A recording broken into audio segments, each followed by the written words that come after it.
எங்களுக்கு எப்படி இருந்ததுன்னா, நான் கிளாஸ்ல இருக்கிறத விட பிடி பீரியட்ல இருக்கிறத விட இது வந்து ரொம்ப ஹாப்பியா இருந்தது. எல்லாருமே என்ஜாய் பண்ணோம்.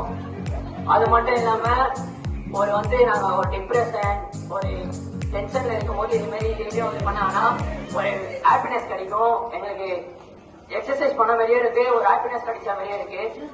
ஒரு இந்த வருஷம் வந்தீங்களா, அடுத்த வருஷமும் அந்த மாதிரி நாங்க என்ஜாய் பண்றோமோ இல்லையோ, இங்க இருக்க டீச்சர்ஸ் எல்லாருமே என்ஜாய் பண்ணாங்க.